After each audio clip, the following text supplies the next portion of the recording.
talk. Hi everyone, sorry for the delay. I know we're a bit behind, but we will hopefully catch up time. This evening we are very fortunate. This evening, it's not the evening, the afternoon. This afternoon we're very lucky to have the Kooks, that is Luke, Pete, Hugh and Alexis, all four of them here, hence the big sofa. They are becoming and have become a nationwide phenomenon, indie rock, pop, alternative world music band. They're playing tonight in Cambridge at the Corn Exchange, and this afternoon we have them here for an hour, so please welcome the Kooks.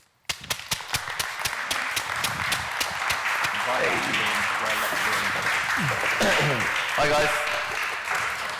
Hey. Hello. Hi everybody. So we have Luke, who is singer.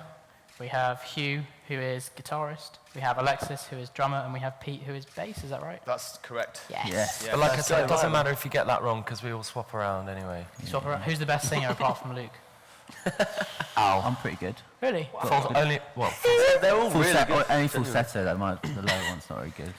I think they wouldn't know. We do actually genuinely talk about swapping mid-gig. Really? Me and Al, yeah. But I am pretty much the world's worst drummer. Really? Genuinely. You know. But so is Ringo. Yeah, I And he disagree. had quite a good career. I think, I don't know. Yeah. I like Ringo. I think Ringo's great. I think it's cool. Anyway, welcome to the Cambridge Union. My first question is, what is a kook? First, thank you so much for having us. Pleasure. Thank you guys for coming. It's quite, probably quite overwhelming for us. It's quite an amazing place to be at.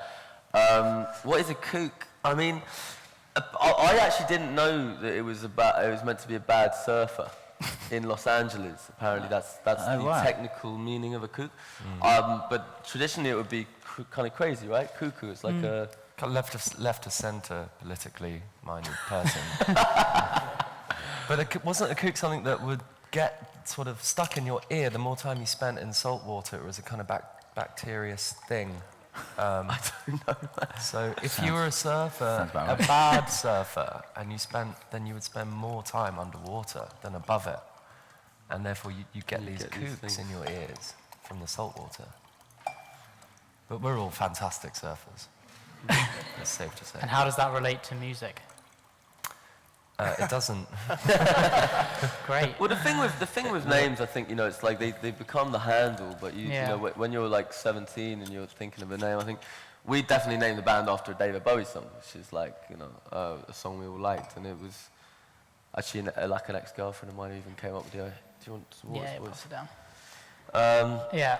But it is amazing. I mean, I've talked to people. I mean, it's like people who you choose the name of a band when you're young, and then you end up like here in 10 years, and you're like, that's kind of, you don't really necessarily think 10 years ahead you're going to still be rocking, which is great that we are, but Yeah. Go back 10 years. How did you guys meet? How did you get together? What was the sort of first thing that you did together, and why? Well, we knew of each other at the Brit School, which is the kind of only sort of record industry trust-funded school in England. And Luke and I were aware of each other, but we had no idea we were going on to the same school in Brighton together. And I just turned up to the first day of class to see Luke on a step playing his guitar, which was bizarre to me because he wasn't busking. And I was like, what are you doing? You're just hanging out playing your guitar on the street. And I thought that was really cool. So I went and played with him. And that's how we kind of started. Oh, Quite sweet, really. Yeah. Well, it was, Sofa Song I was playing, I think, which we put on our first album. And, there was very few people that were really interested in songs that I've been writing. And Hugh was like, that's a cool song. So we, and then he wrote, you were jamming over it, and it was great. So it was instant chemistry, really. I mean, I think we've both been in and out of bands, and then, when it gels, it gels. Yeah. Yeah.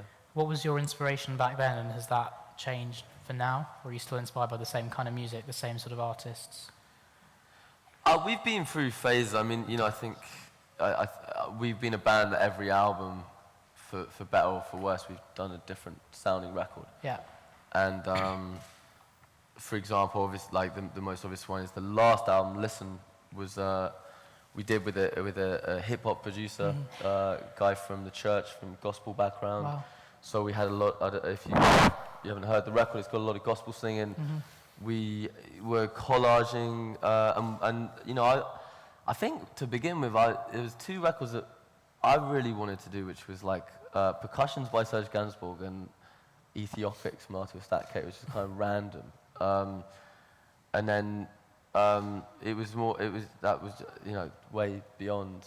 It was just that I guess what I'm saying is that there was an African influence for some reason. We all started kind of getting into African music, and particularly like 70s African jazz. And I don't know how that led to Inflow, but it did.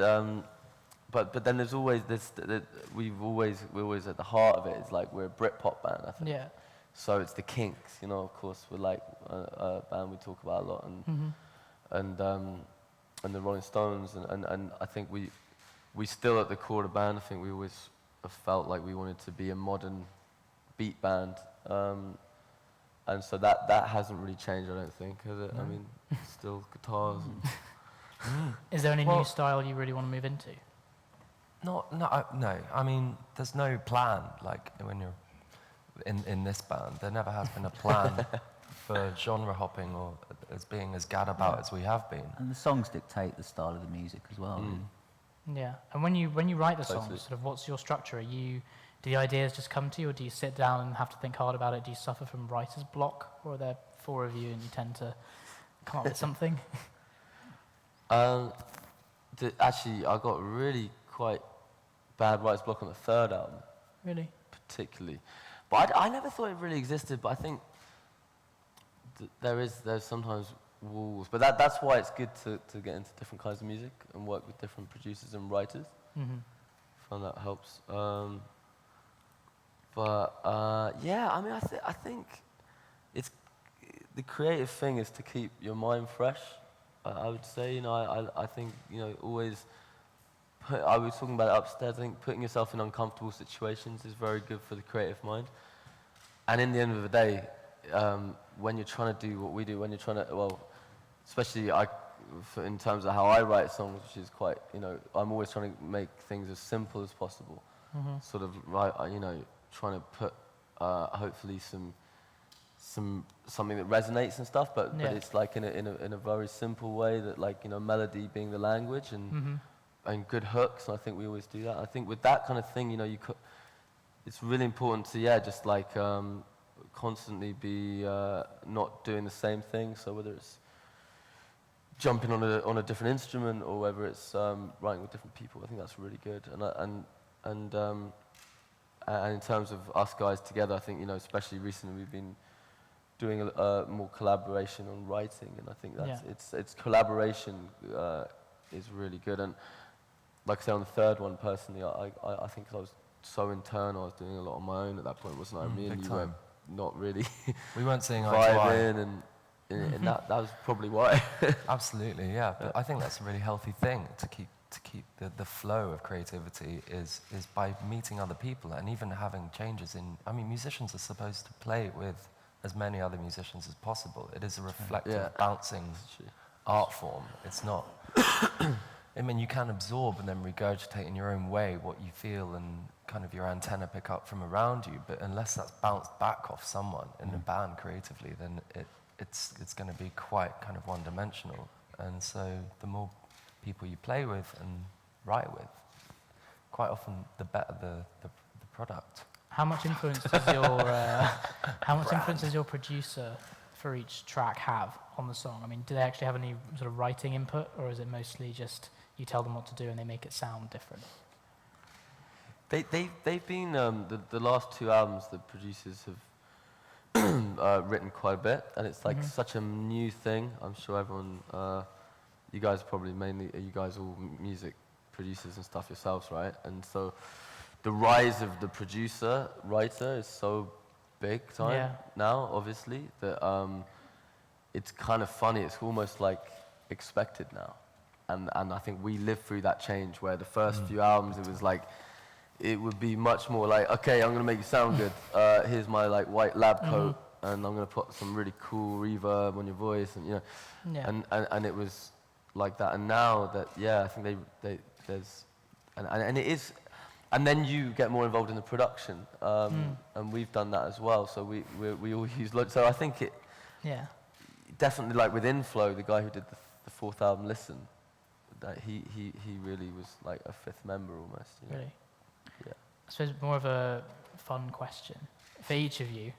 If any person in the world, any person could join the band, and they don't have to be a musician, they can be literally anybody, politician, actor, whatever, who would it be?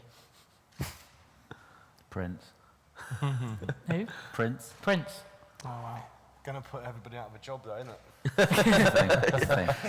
It'd be fun for a little while, wouldn't Yeah, it? forever. Yeah, we just watch him play.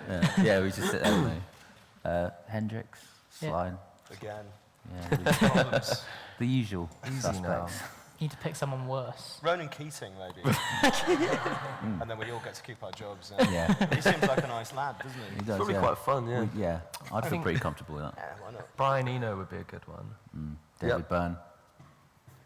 Would be a very good one. But these are all He musicians. wouldn't tread on toes too much. Anyone non-musical? Well, that'd be quite odd, wouldn't it? For the Just fun. to Just to get come right on in the tour. words. Just to Yeah, come yeah. and, like, hang out. Yeah, just to hang out. Wait, like a Bez. Paddy Ashdown. Paddy Ashdown. Paddy Ashdown would be great. We'll Louis ask him. C.K. We need a lad. We need a real lad in We the need band. less lads in the band. I actually think Paddy Ashdown would be great. I mean, he'd be like the older generation, Yeah. but he's still fun. He's got his finger on the pulse of Yeah, the pulse. Sadiq, man, he's coming. Sadiq Khan, He's getting yeah. involved. he'd be fun. Should On we the ask? Yeah. Okay, these are all ideas. I don't know, politicians. Why do we go politicians? We've gone for poets, actors. Was suggested. Bill Hicks. Ryan Gosling would get the girls, wouldn't he? Yeah. Tom Hardy. I just get Great jealous. after party. I don't know. We Try have it, a lot of girls at the gigs. What's the don't weirdest get Ryan experience you guys have had with fans? I mean, do you have groupies, or is that not a thing anymore? I think it's a thing I think it still goes on. for The- other bands, perhaps. The old drummer of the band used to get stalked by this girl in Japan who used to wait for him at the She airport. used to buy and- seats yeah, on the aeroplane Yeah. next Yeah, to that us. was but we really odd. no one could ever figure out how because we don't give out that information. But she'd be waiting for him Or do on the we? plane. See, that's the That's the question. thing. That was Actually, when I really, joined really and we went to creepy. Japan for the first time, she was actually there and she saw me and she was. No, but she sat next to you on the plane. No, she wasn't. she She was at wasn't? the airport, but she was so That did happen, though. disgusted that I was the new drummer. I could just tell. She didn't say anything. She just looked at me very awfully. Have you seen her recently or not? No, She's given up. she Shianu, loves was Paul. she called? I love Paul. Yeah. Oh, He's cool. Ah, that's sad. She was very sweet, but yeah, you did genuinely think Al might be murdered at any In point. trouble. Yeah. I'm sorry. Oh. Is the lifestyle still good fun? I mean, you've been doing it for 10 years on the road all the time.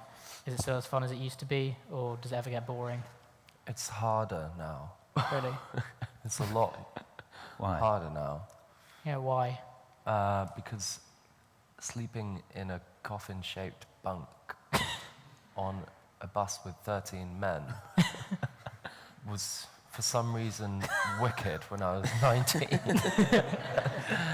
And now it's just not. And that is just the difference between my old self and my now self. Well, there's things like snoring and There's also like, wake up You in the can't morning, complain about How are the that. kids, honey? You know what I mean? Snore It's James. ridiculous, isn't it? yeah. But the other day there was Snorson Wells. I have. You become very very paranoid if you're a snorer on the bus. Oh, poor you. You're constantly waking up and checking that you're on your side and. Okay, all right. Sorry, guys. And Like boarding school. or something. which band member of the four of you do you think is the most easily replaceable? Well, you guys have already set up. It's fine. You guys already have a new band, Das Hund. Das I'm Hund, not yeah. involved. Do in they? it, so Yeah. I'm Been probably working, the one yeah. going. Yeah. It's Oh, a wow. side project, yeah. It's a Hoxton-based group Hoxton. with very, very quick hi-hats. Yeah. Yeah. Basically every tune is Several just like. bass lines. Yeah, Hund. We climb the Berlin Wall, das Hund. there you go. Start an a cappella group. Concept. That's the start Next of our caller. only tune. You're doing a tour at the moment called Best of So Far, is that right? Yes. Best of So Far means so far. What is the future for the Kooks? Yeah, I mean, I mean, we've almost completed a new album, Yeah. which we're really thrilled about. It was in the works, I guess, when we decided to do the best of. But basically, we're moving away from our label, so Okay. we've been on Virgin for 4 albums, and then we were leaving the label. And it was kind of like wrapped up the whole thing quite nicely to do the best of, and it felt like a good time to do a tour for it. And I think it's been quite cool to do a tour where you're not pushing a new album, Yeah. because it's just like everyone knows you're going to be doing all the stuff they know. Mm. But yeah, the next step is basically finish the new album, which we haven't even named yet. But yeah, Same style, the album, or is it a bit different? it's gonna be. I mean, it's not like the 4th album. No, I mean it's kind of. I think we've learned a lot through the 4 albums, and it's got a little bit of each, and it's like a moment of the band coming together. It's a very band record. It's going, like I was saying again upstairs, it's going, I think, really against the grain of music, because it's a band record, and there isn't heavy programming on it. There is some, but very little, and it's a Britpop album, and I think that's a really cool thing. So even though it's being produced by an American, but but it's That's a really nice thing that I enjoy about it as well, is that the American production style of like, let's double track everything. I love. It's like ABBA. It's like a heavy ABBA. I like that. Heavy It is. ABBA. It really is. Well, I'm not. Punk ABBA. I mean, if I'm you not play against some of that at all.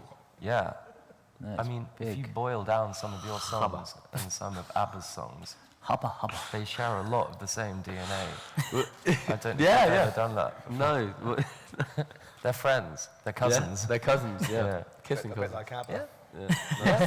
Exactly. So yeah, heavy ABBA. I love that. Okay. Throughout your career, have you guys had any moments you wish didn't happen? Any regrets from the 10 years? Yeah. Any you can tell us about? Straight in. Unfortunately. Go on, Alexis. Unfortunately, You've been with us for it'll be- 4. Yeah, five 5 actually. isn't it? Yeah, 5. It seems shorter. I'm going to be really honest, actually. I think alcohol is Really? something I many times have regretted. Okay. You learn how to look after yourself eventually. Yeah. Do you think the lifestyle sort of promotes that kind of drinking Absolutely. attitude? Yeah. When you get to every venue that you're playing at, there's normally a lot of, your riders just, it is what it is, it's fine. But I mean, for me anyway, I'm just starting to learn how to sort Yeah. of go about it. No, thanks for being honest. Anyone else? Nope. Happy Not with brave everything? enough yet, I'm afraid. Best career ever. Okay. I'm I trying. regret. I mean, there's one musical thing I regret. I think Yeah. you agree with me. On our second album, is the mixing. Okay. I wish we'd done that. We got some, because we had a bit of a situation where it's one of them things when you're a young band, and our first album was so successful, and Yeah. the guy, the label basically went and mixed our second album without asking us or telling us about it, because we were on the road, and then we turned up and we hated it. And I said to Nick, their label guy, I was like, dude, we got to remix this, and he's like, yeah, we spent like $150,000 on it. We're like, what? We spent like 50 on the album, making the album. What do you mean? It's crazy. So I don't know about regret, but because the album, we're still It did proud well. of it. It wasn't criticised for its mixing, but Yeah. it was. It definitely could have been a kind of more together sounding record, like Our Taste is, like was in the first one, and That was a tough moment, actually. that was. in the creative But I think journey. that you're always going to get that working with labels. I think things like creative decisions are going to become more diluted because no one's Yeah. going to have. Not one person's idea can ever be realised. It's got to have contribution from label management, band, And then within those fractions, people have to agree with each other at the label, in the band, within the management. And so one idea just becomes A mess. torn apart into this kind of mess. And that is the difficult thing, I think. And that can lead to having a lot of regrets in your career if you don't realize one person's idea. Detrimental to the creative process because it's hard for everyone that's involved to be satisfied as well. Yeah. Well, it's hard for everybody who's involved to want to be involved as well, isn't it? As opposed to being told to be involved. There's a difference between wanting to work with a band and being told you have to work with a band. Do you know what I mean? So Yeah. finding that, the right crew is very tricky. But Right team. But something that we don't really need to worry about that much anymore as we move forward. You can kind of pick and choose Yeah. to suit. And you talked about the sort of creating the record, creating the album. With the rise of, I suppose, Spotify and other streaming services, how relevant do you think it still is to make a record that sort of sounds together in terms of the tracks following on from each other when people mostly listen to them in isolation? Yeah, I think exactly. we're all still very, heavily into the album as a whole piece of work. There's still an audience for it. I mean, I think Yeah. the thing that for us is everyone's got their dreams. Everyone wants to be, the Rolling Stones and stuff. But like, there's such even if you scale it down, there's such an audience for that. And I think with the vinyl, we see how many people like our vinyls just sell out. Like most bands, if you make albums. And I'm not saying it's like as big as Taylor Swift record or whatever, but it's like you can see that there is a hunger for that, and so we just do that, and I think that I just believe in life if you stick to what you think's if you stick to yourself and what you want to be, and you don't try and go out too hard to get out of that, there's always going to be a space for you. Whether it's huge or if you just keep doing well, you know what I mean? I think that's part of the process of being in the industry. That's good advice. I'd love to let the audience ask some questions, if that's all right. If anyone has a question, please put your hand up and I'll choose you. Anybody? Yeah. Wait, if you wait for a mic, man. sorry. It's just... What tips would you give to young musicians and bands trying to make it or get noticed nowadays in the music industry? Stay in college. Just do a lot of it yourself, just because these days you can just have your own studio, and really do most of it, I mean, obviously you need to work with people that can help you along the line, but I mean, and just kind of keep your ears open as well, Work really hard, I think. I think it's an obvious one, but I think something I really would say is the amount of time, people who do well, especially in the writing field, they don't stop. It's 16-hour days. It's nuts, and so you just got to keep confident. I think that's the hardest thing, because like me, say when I bring a song to the band even or the man, you're getting constantly knocked all the time. So it's really important that you just got to keep producing and keep confident. I'd say. Thank you. Anyone else have any questions? Yes.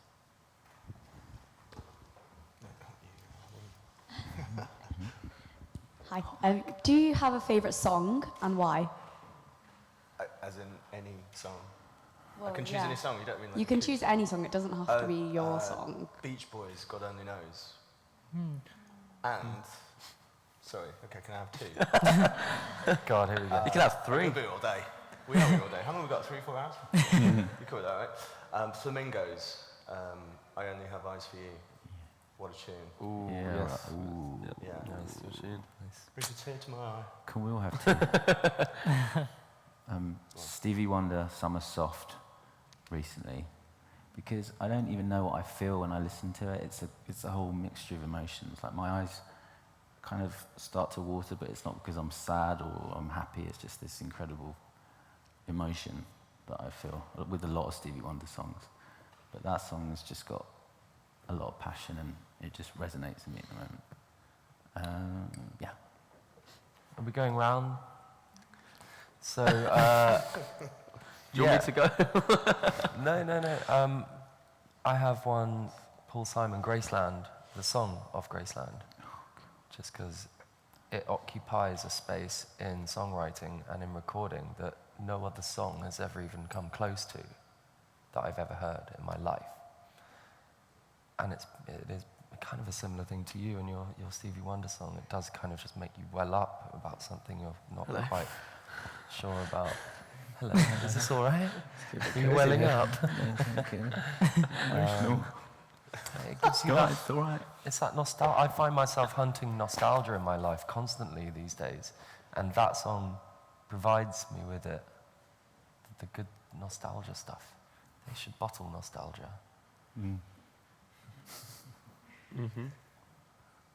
Massive. Observatory Crest, Captain Beefheart. Nice. Just off the top of my head. Beautiful guitar work, crazy lyrics about UFOs, right up my street. Yeah. Perfect, yeah. Ooh, Baby Baby by Smokey Robinson and the Miracles. I mean, Are we going back now? Are we going back round? what's your Keep favourite going song? round.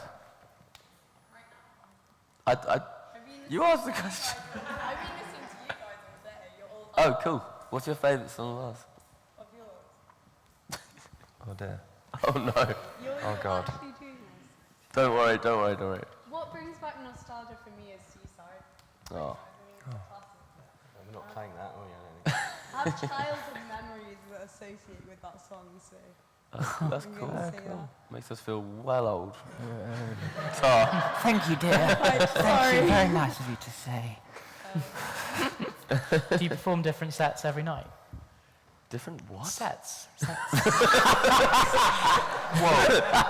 Personal question. Cambridge, man. There's no need for that. Right, to Oxford. Come on. We try. We do our best. We like to mix things up. Actually, on this tour, we've been honing a set. We've been trying to. We haven't been deviating Yeah. from our set. We've been perfecting our set together. Yeah, it's been cool. I think we're going to change up for Europe was what we were thinking. Yeah. Because we go straight after the UK. We go straight into Paris and then to the Europe tour. And I think But I personally, I mean, we always want to throw in different songs, and we do spontaneously sometimes on gigs. But like Yeah. it's better for the show if you get a good set and you run with it and you get the rhythm. 'Cause I think a show is all about it's the pacing, isn't it? It's like all about like that. this. Dynamic. Yeah. Except when people on their phones, it really annoys me. Rumbled. Joking. I love your hair. It only annoys me a bit. Any other questions from you guys? Yeah, sure. We'll get a mic here. Hello. I was really joking, by the way. Do you guys consider your auditorium like who they are, and maybe when you write songs you consider like rock bands like these girls will love it, so let's sing that song, the girls will love it. So is there any kind of that stuff when you write songs now? There is a bit of that. I think there's definitely sometimes like when you, the way that I would say is like when you're making a recording session, that you think like, oh, we need to make sure we've got songs that are going to get the crowd going, and usually like da da da's or something like that to get it going. I don't know about girls. I don't know. Do we don't really sit around talk like saying? No. Well, I mean, in the early days, the ethos of the band was to make people dance, because there was stiff competition for like bands in the mid-noughties, and we wanted to pull the biggest crowds. So we were like, let's get people dancing, let's get people moving with as energetic and as upbeat a song as possible. Then we don't get bored, and then the crowd doesn't get bored. And we're used to that sound. That's fine. And that was in the DNA of the band from the very start was to get people moving and singing Energy. and losing themselves. That was really important to us. Plus, I think Luke is a fantastic frontman as well, and Thank you, Al. he can spark up that emotion from Absolutely. the crowd. But with this, maybe we should do this more. Talk about Let's just like It's like we need a therapy. song for the 18 to 28 bracket. Demographic, yeah. It's like left of centre politically. No. Yeah, in a, Japanese girl from the particular one. I mean, I do think that there is a freedom with us, though. We kind of just do what we want to do, to be perfectly honest, with songs. I don't think we look too hard, because there are think tanks. I mean, if you think about the Dr. Lukes of the world and the Max Martins of the world who write for all the people, and there is definitely formulas. I don't think we prescribe that. I see us as like I would say we're a prog pop band. More than even a rock band. Yeah, because I think I'd say that because it is pop music, but we will experiment. We do whatever comes into our heads, I would say, rather than thinking too hard about who it's going to reach and stuff. Yeah. No worries. Thanks for the question, man. Yeah. At the top, do we have a microphone up there? Yeah, we do. Hey, buddy. Do you still get nervous before you go on stage? more so for things like this. But the nerves are a good energy as well. I think the minute you stop getting nervous is when you stop really caring about what you're going on to do, and I think that's when you should probably stop doing it. So a little bit of butterflies is great, yeah. And I personally do still get those. Do you? A little bit, because every show can be so different. Even if you're playing really well, it's just a mixture of different things. So there's always not anxiety, but it's just a mixture of nerves and excitement, I think. Yeah. Thank you. Anybody else? Any questions? Yeah. How do you negotiate like the politics of songwriting? Because those moments when like someone's got a great idea and they seem really excited about it, but you're like, oh, I kind of really want to do this, and then and I think you can be as well established a band as you guys are, but like surely those tensions must still arise sometimes. I think if you let everyone in the band do what exactly they want with a record, you will end up with a non-record. So there's got to be some form of like channeling with songsmithery. There's got to be some kind of idea that we all are a part of and kind of working towards. And that can be difficult, of course, to find that balance. Just leaving your ego at the door as well. It's quite a new thing, like, because in terms of the writing, people come to the table. I think, it has been tough in the past. I think there's been some songs that you've written that haven't made records because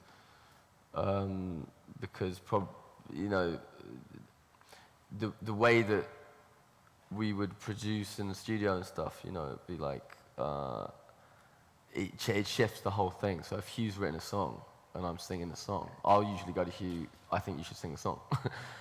That's how it usually rolls, right? But then we kind of get into this thing of like, well then, does it work on the album? And that is a political, I totally get what you're saying. I think there is, and that exists.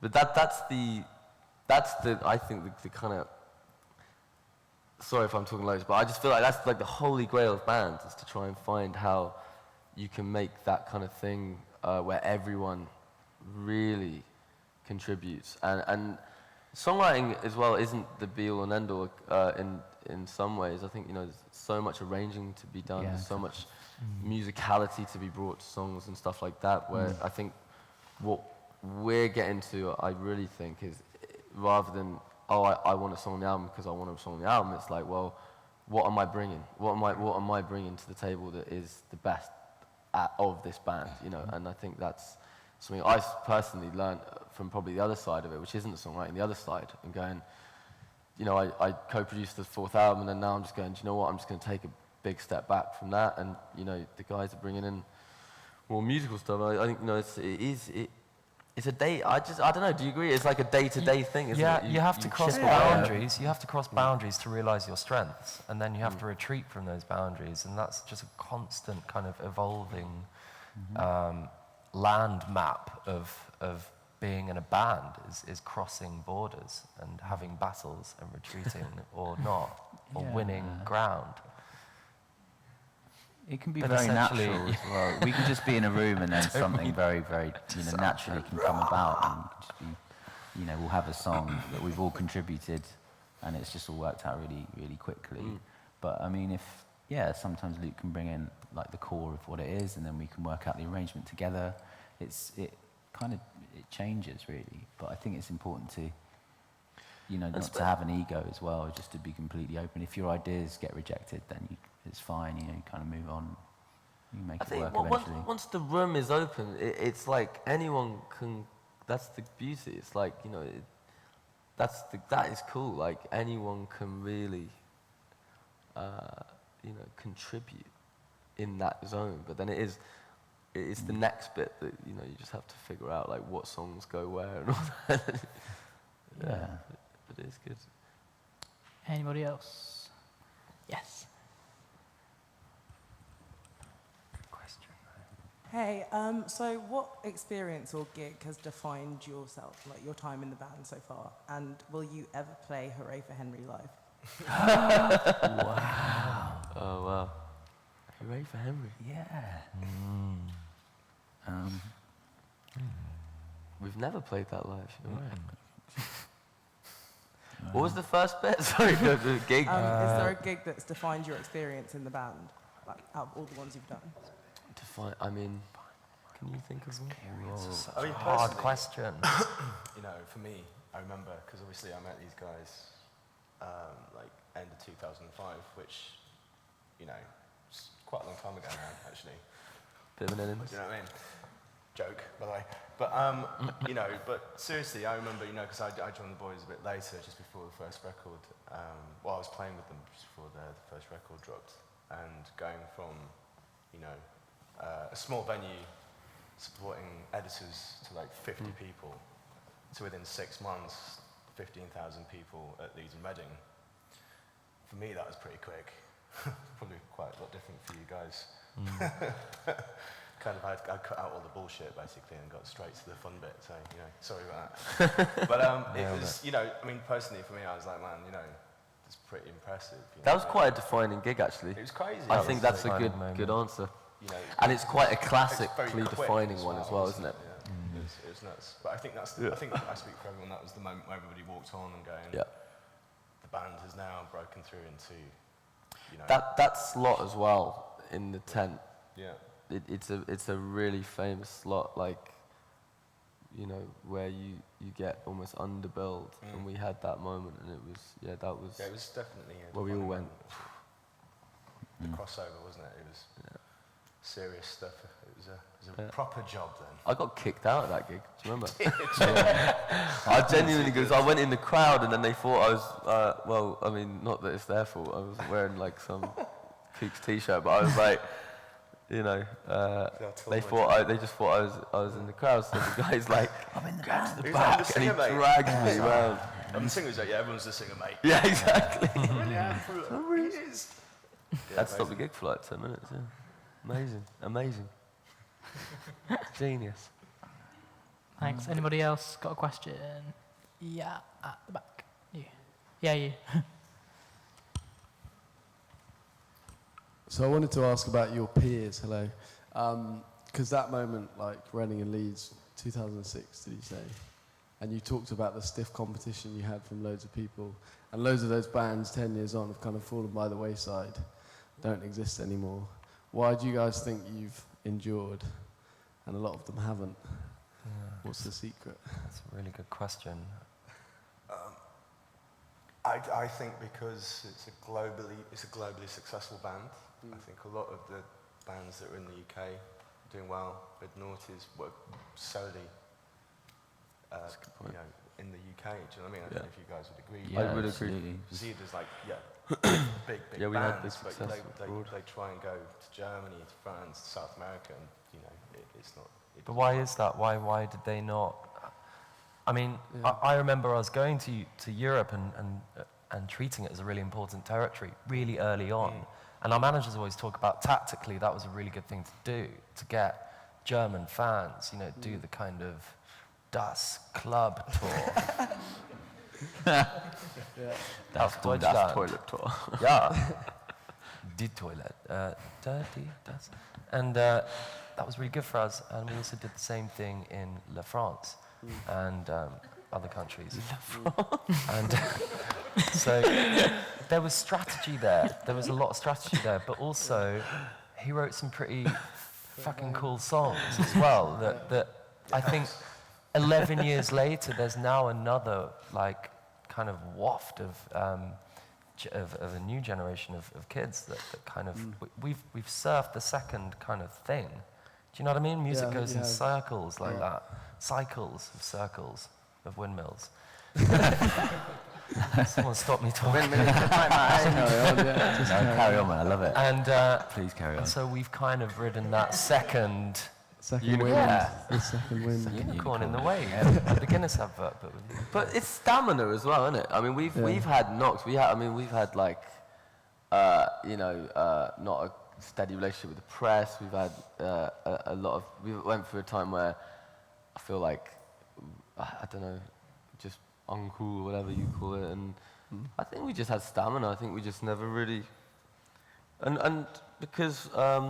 We all have maintained quite a good respect, even if we haven't always gotten on the best. I think we've maintained a good respect as a band for each other. I think if you see bands that break up, sometimes it's because one of them wants to go off and thinks they're not in the right place, or girls, or money, or whatever. We've managed to, I think, as people, we've got a good team as well. I do think we've got ups and downs with them as well, but we've got a really good team. We've got a great tour manager, Tony's with us today. We've got great managers, 3 of them, who sometimes, they, have had to do mad things to keep us together. So I think, that's maybe why. And we all love each other as well. Big time. Oh. Yeah. So much love. We don't have to share a bus. We request it. I think you might need your own.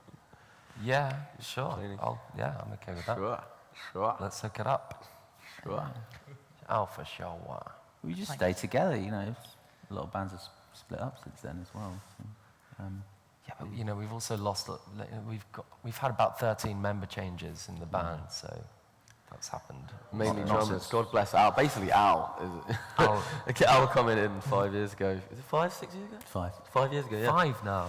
See? Which seems like a long time now, but I think, we had, when that happened, it was like game on. Because a lot of bands that happens, someone comes in and it just, the magic's not there. It just loses momentum as there's more and more new people, but you seem to have kept to that momentum going. It's the drummer situation, wasn't it? The drummer thing was very tricky. Yeah. I think we were just like 4 or 5 drummers, man, at one point, and it was just... At the same time. Revolving.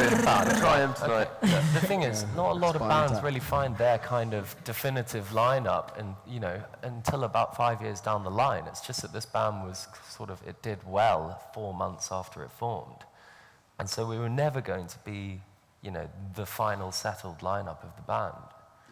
Yeah. And now we are, and that's why we've had also that second wind has been in our favour. Is that we're very much ready for it. Until the rise of Das Hund. Until Das Hund come and take over the side project. And we all have the freedom to do our own music as well when we've got time off. As going back to what he was saying about having to play with other musicians. So it's something that we did before, and we can do during. But we've always got the band to come back to, which we love. Which is, I think, what keeps it going too. Thank you. Any last question? Heyman. Yeah, go for it. Cool, thanks. Thanks, guys, for the talk. It was great. Thank you. Bit of a follow-on question. I was just wondering, when your first album sorry, your first album was really successful and you're pretty young when that happened. How did you guys manage that success and deal with a lot of fame at quite a young age? We didn't. There was various breakdowns. Yeah. There was. There's no other way to answer that question except how do you? You don't deal with it. A lot of drugs and a lot of booze was a problem at that time, I'd say. Coping. Well, that was seen at the time as a solution, but it actually ended up adding to the problem. I think that we probably, like most people, fell into that for a bit, probably. But then, I don't know. I don't know. I mean, having You said deal with that, it. we weren't exactly doing it that much different from any other 21-year-old, that's like having a good time when they're young and partying every week or weekend. It's just for us, it was every other day and on tour with no stability of going home and seeing your friends or your family to support you. It was just mayhem non-stop for about 2 or 3 years at the start. And yeah, like I say, not all of us made it through that.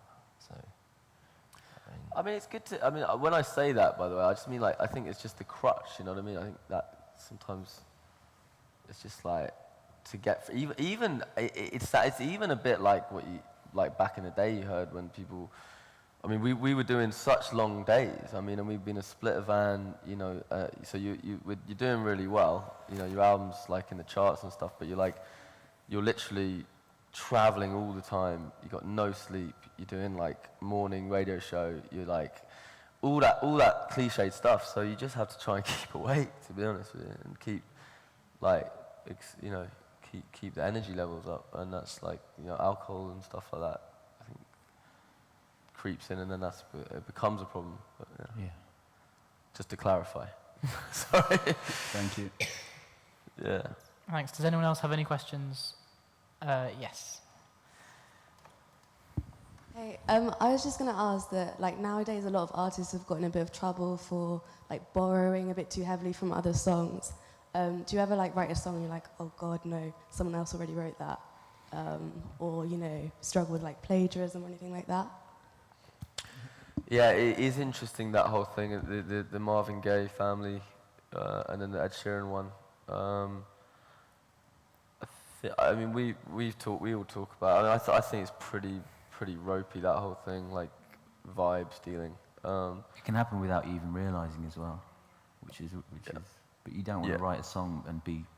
I mean, the Ed Sheeran one is weird because his manager they had on file that song, and they put it up in the studio. They recorded the song with that, and I've seen producers do that where you put a song and you copy the waveform, and they did that with that song. So I think he should definitely have been sued for that amount of money. But I think with us guys, I don't know if have we ever had I mean, we've had a few songs that maybe. No, we've been ripped off. Yeah, it's true. That's happened.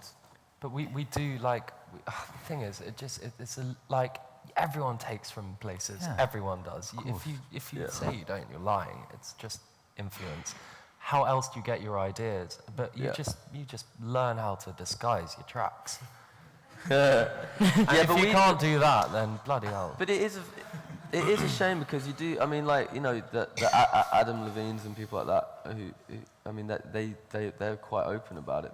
They just form and so that there is a debate. I think essentially would be my standpoint on the whole thing. There's a debate of whether you say stealing a vibe, but if you're gonna actually put a waveform on a Pro Tools rig and you're going to copy it and just change a few of the notes, I mean that is a big issue in music where the technology is so good now that you can do it and mask it. I do think it's going to be interesting for us all to see where that leads. And then, having said I'm that, really I don't know. shifty Maybe about that as well. It doesn't resonate very well with me anyway. Maybe, totally. Yeah. Maybe I'm wrong, just to go back to what I said earlier. Maybe we have stolen from places and people have thought about taking out a lawsuit against us, but haven't really seen that there's enough money there to make it worth their while. I mean, because it is just purely a money-based thing, isn't it? pride, though? I don't know. Do you think? I think it's money and pride. I don't think it would ever be pride on its own. I don't think you'd ever sue someone for pride. That's the thing with that. That's why it stinks to me. It's for financial gain, isn't it? I don't know if someone's nicked your song, it might be. But it's annoyed. happened to you, and you haven't gone to court. Yeah, well, yes, yeah, it did have something. We did have a slight thing. Yeah, it was a Rihanna song, but it was a guy who worked on a song that she put out that was very similar to something I'd written with him, and it was. But the thing is that it wasn't. Yeah, but you say, but I think that was genuinely a mistake.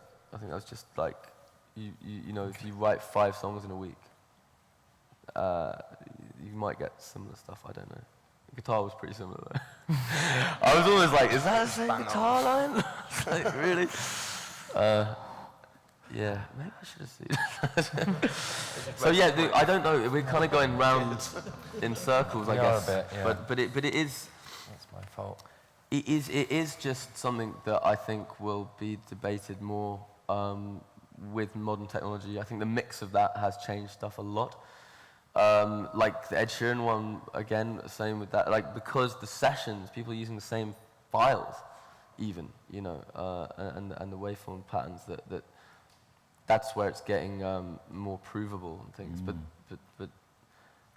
you just, I guess the big answer is you cross that bridge when you come to it. And do you really want to be bothered with lawsuits, or do you want to get on and write another song? Do you know what I mean? That's what, yeah. Cool, thanks. Awesome. That's all we've got time for, I'm afraid, but thanks everyone for coming. Yes, thank you. Thank you, guys. Massive thanks to the Kooks. Nice one, guys.